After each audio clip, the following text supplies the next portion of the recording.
Cách xa lâu nay, đây là ngày em ước mong.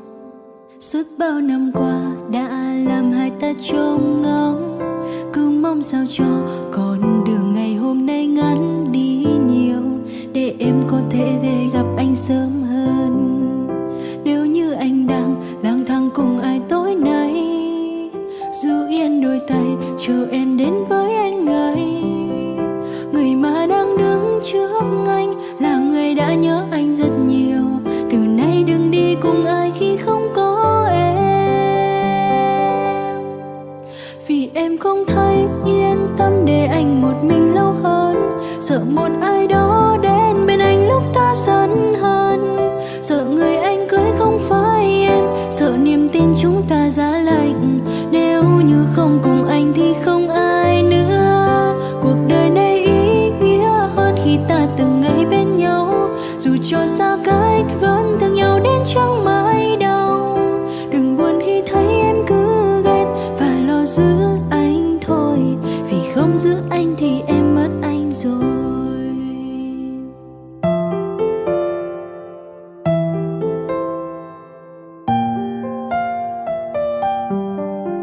Cách xa lâu nay, đây là ngày em ước mong.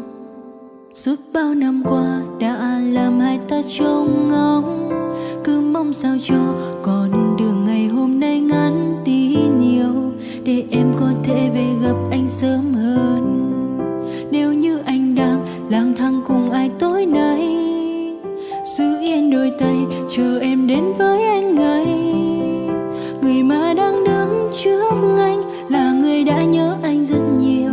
Từ nay đừng đi cùng ai khi không có em, vì em không thấy yên tâm để anh một mình lâu hơn. Sợ một ai đó đến bên anh lúc ta giận hơn. Sợ người anh cưới không phải em, sợ niềm tin chúng ta giá lạnh. Nếu như không cùng anh thì không ai nữa. Cuộc đời này ý nghĩa hơn khi ta từng ngày bên nhau. Dù cho xa cách vẫn thương nhau đến chẳng mãi đâu. Đừng buồn khi thấy em cứ ghen và lo giữ anh thôi, vì không giữ anh thì em mất anh rồi. Vì em không thấy yên tâm để anh một mình lâu hơn. Sợ một ai đó đến bên anh lúc ta giận hơn. Sợ người anh cưới không phải em, sợ niềm tin chúng ta giá lạnh. Nếu như không cùng anh thì không ai nữa. Cuộc đời này ý nghĩa hơn khi ta từng ngày bên nhau. Dù cho xa